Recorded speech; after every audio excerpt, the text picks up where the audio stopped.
Hi, I'm Tom Martino, 303-771-HELP, 303-771-4357. Our experts on personal injury in the Help Center today, calling for, or you calling for them for help. If you have any questions, they'd be happy to answer your questions all hour. So you have another half hour or more. And they are from the law firm of Sisun Scriven.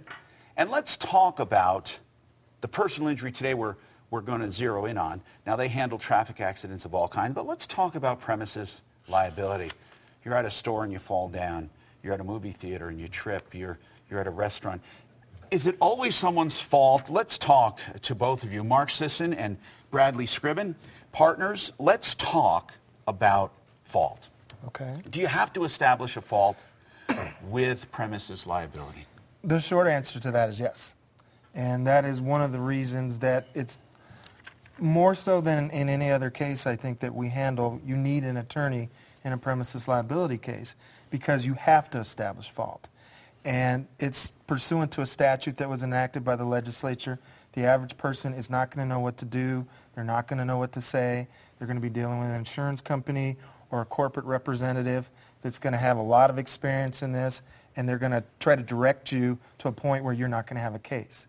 And so it's almost imperative, if you've been injured on somebody else's property, that you want to contact an attorney to figure out, what your next step is. And go ahead. You see, when somebody slips and falls, the logical, there's usually an inference that that person did something wrong, that it was their fault. Or that they're looking for money. Right, or that they're looking for money.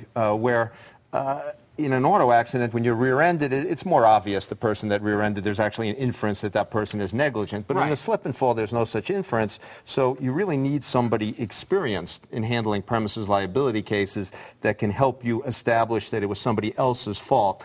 It has to be more the other person's fault than your fault. You don't have to be fault-free to bring a claim, but the other person or the business has, or the whoever caused the accident has to be more than 50% responsible for you to have a viable claim.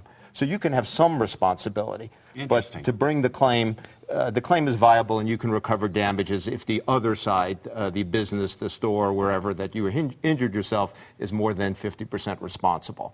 And like I said, it really does. That's something where it requires someone with expertise in handling these particular types of cases to help establish that. Because it's easy for the insurance company to say, you fell down, it's your own darn fault. Or you weren't looking. Right.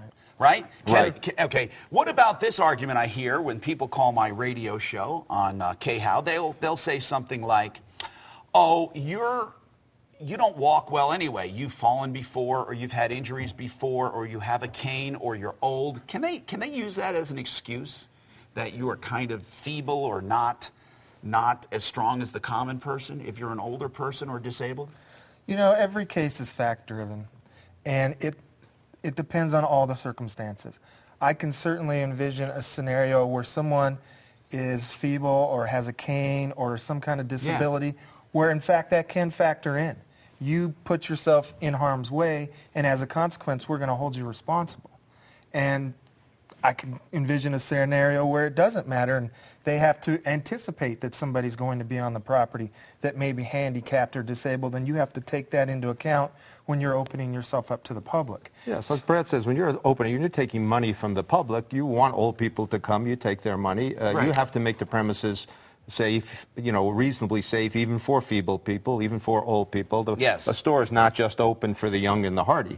It's open for all comers, and you have a responsibility to all people to exercise reasonable care to keep the premises in a reasonably safe condition. So what is negligence? Because I know that there's been a lot of tort reform, and it's more difficult to collect on premises liability because you have to prove negligence. Is that right? Well, I just beg to differ a little bit. No, differ all you want. I'm not an expert here. I'm asking you. I thought that you had to prove a negligence. You have to prove fault. Which is different than negligence. Negligence is a term of art, which is somebody didn't act reasonable under the circumstances. The premise liability statute places people into three categories depending on why you're on the property. And depending on your status on the property, they'll determine what category you fall in. In most cases that we deal with, you're going to be what we call an invitee. You're there to transact business. And they want you there. Yeah, and it's open to the public. In those kind of cases, it's splitting hairs not calling it negligence. They don't, but it's essentially the same standard. You mean fault and negligence? Fault and negligence. Then where is negligence a separate standard? Where would that be? Well, in the sense that if you're a licensee, say you're a solicitor on the property, you're now just a licensee. You're there, you're not trespassing, but you're not benefiting the landowner or something like that. Or you're mutually benefiting each other. You might be a vendor. If you're a vendor and you're mutually benefiting each other, then you're an invitee. So there is a distinction in law, but as a licensee, the standard's much greater to prove your case. Because if you're a licensee, you have to prove that the landowner actually knew about a dangerous condition. Interesting. So it's depending on the nature of your occupancy on that premises. Absolutely. That's the key issue. And you're right, Tom, that these cases are very difficult. Yes. And that's why a lot of attorneys won't take them. And one reason we get so many calls on premises law. Well, you know, a lot of attorneys, if they want the fruit to be ripe and they want to just pick it and they don't want to turn it and they don't want to get a ladder. An easy case. Right, an easy case. These are not easy cases. All right, now. You have to make your case. You have to prove the other side was responsible. Your client was less responsible than the other side. It's difficult cases. And that is why we have our people in the Help Center today at 303-771-HELP, 303-771-4357.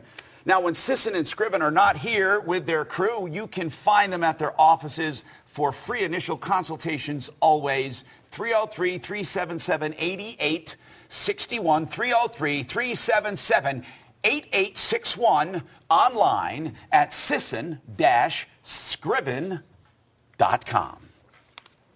How would you like to have beautiful